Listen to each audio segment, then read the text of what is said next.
আসসালামু আলাইকুম। দেশ বিদেশ টিভি থেকে হুসেন বলছি। আমার চ্যানেলে সবাইকে স্বাগত। 5 আগস্টের পর রাজনৈতিক যে পট পরিবর্তনে আমরা দেখলাম যে মাঠে সবচেয়ে বড় দল হচ্ছে বিএনপি, তারপরে হচ্ছে জামাতে ইসলামী। এখন সবাই ধরে নিচ্ছিলেন যে বিএনপি তো এক দৌড়ে ক্ষমতায় চলে যাবে যেহেতু আওয়ামী লীগ নাই, কিন্তু হিসাব নিকাশ বদলে যেতে পারে। কারণ শুরুতেই জামাতে ইসলাম তার নতুন টেকনিক নেয়। তারা প্রথমেই বিএনপিকে মাইনাস করে। তারা যেটা প্লাস করতে চেষ্টা করছে যে ইসলামী দলগুলোকে নিয়ে একটি অক্ষ তৈরি করে।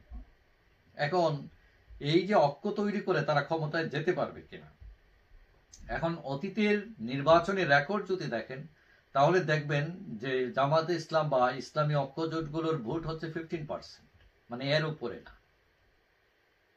কিন্তু 15% ভোট নিয়ে কি ক্ষমতায় যাওয়া যায়? কেউ কেউ মনে করছেন যেতে পারে। এবং কিভাবে যেতে পারে? কারণ ভোটার চেঞ্জ হয়ে গেছে, মানুষের মানসিকতা এই 15-16 বছরে অনেক বদল হয়েছে এবং সমস্ত পৃথিবীতে রাজনীতির স্ট্রাকচারও বদলে যাচ্ছে, মানুষের মতামত বদলে যাচ্ছে। এখন এই যে ইসলামী দলগুলো ঐক্যবদ্ধ হয়ে নির্বাচন যদি করে তাহলে তারা রাষ্ট্র ক্ষমতায় গিয়ে চমক দেখাতে পারে বলে অনেকেই মনে করছেন। তার প্রধান কারণ রাষ্ট্র ক্ষমতায় থাকা বিএনপি, আওয়ামী লীগ, জাতীয় পার্টি, তাদের শাসনে অনেকেই হতাশ হয়েছেন। অনেকে মনে করেন তৃতীয় শক্তির উত্থান দরকার। এখন সাম্প্রতিককালে ইসলামী দলগুলোর যে উত্থান, মানে বিভিন্ন সভা সমাবেশ, বিশাল জমায়েত, শডাউন, এবং সেটা অনেক সময় রাষ্ট্রীয় পৃষ্ঠপোষকতায়, সেখানে আবার ভারত বিদ্বেষ আছে, তরুণদের বড় একটি অংশ তারা ইসলামী ভাবাপন্ন হয়ে উঠেছে। সবকিছু মিলিয়ে যারা ইসলামী রাজনীতি করেন তাদের জন্য এই আগামী নির্বাচন হচ্ছে একদম ফাটাফাটি নির্বাচন তাদের জন্য। তারা অনেকে ভাবাবেগে মধুর স্বপ্নে এখন নিমজ্জিত।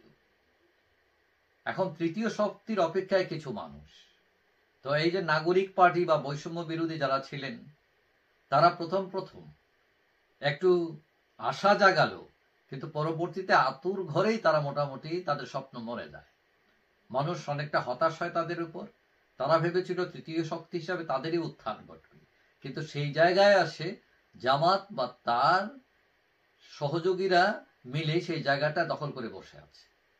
এখন সবচেয়ে সম্ভাবনাময় ছিল বিএনপি, কিন্তু তারা এই সুযোগটাকে কাজে লাগাইতে পারে না। শেখ হাসিনা সরকারের পতনের পরই চাঁদাবাজি, দখলবাজি এইসব নিয়ে তাদের লোকেরা ব্যস্ত হয়ে যায় এবং তাদের দলের নেতা তারেক রহমান লন্ডন থেকে বসে ধমকাধমকি, কঠোর নিয়ম কানুন বললেও কেউ কার কথা শোনে না তার। এবং দলের মধ্যে কোনো সংস্কার নেই। ওই পুরনো বিতর্কিত বস্তা পচারাই নেতৃত্বে পরিবারতন্ত্র, এক ব্যক্তির শাসন টিকিয়ে রাখার ওই যে পুরাতন কৌশল, এগুলো এখনো বহমান এই দলে, নতুন কিছু নেই। তারা 31 দফা দিয়েছে, এইগুলা ওইটাতে কমিটি করব, হ্যাঁ ওইটা নিয়ে আমরা ভাববো, ওই সব কথাবার্তা, মানে গাজীর গিটটাই, মানে করে দেখান আগে। দেখাইতেছেন না তো কিছু, খালি এই করব সেই করব, কিছু দেখান না দেখান। দলের ভিতর একটা সংস্কার করতেন, দলের মধ্যে হ্যাঁ ভালো লোকদের, নতুনদেরকে ইনভলভ করতেন, পুরান পাপীদেরকে লেস করতেন, কিছুই তো করেন নাই। এখন কেউ কেউ মনে করেন যে বিএনপি আওয়ামী লীগের চোখ খারাপ করবে যদি তারা ক্ষমতায় আসে। মানে আওয়ামী লীগ ভুল করলেও তারা তো উন্নয়নের রাজনীতি করেছে, বিএনপি সেটাও পারবে না।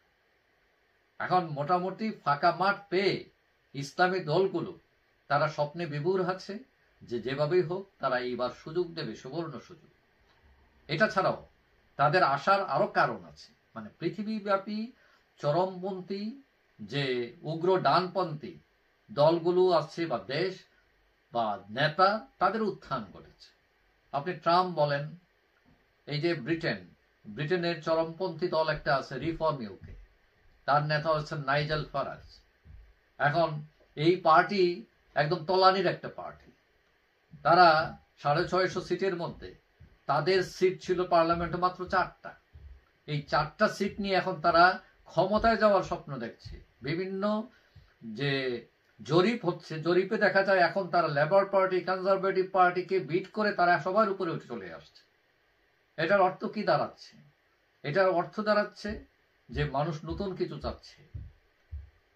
এখন এই আশা নিয়ে ইসলামী দলগুলো মনে করছে যে যদি ওদের এখানে মানুষের চিন্তার এই পরিবর্তন হয়, যদি 4 সিটওয়ালারা যদি ক্ষমতায় যাওয়ার আশা জাগায়, তাহলে আমরা 15% ভোট হাতে নিয়ে আমরা কেন স্বপ্ন দেখতে পারবো না? খুবই লজিক্যাল কথাবার্তা। সুতরাং ইসলামী দল ক্ষমতায় যেতে পারবে না এটা বলা এখন ঠিক নয়, বা এটা যৌক্তিক হবে না। কারণ গণেশ উল্টে যেতে পারে, এবং বিএনপি যারা স্বপ্ন দেখছে তারেক রহমান প্রধানমন্ত্রী হয়ে যাচ্ছেন, এক দৌড়ে চলে যাবেন ক্ষমতায়, এইটা নাও হইতে পারে।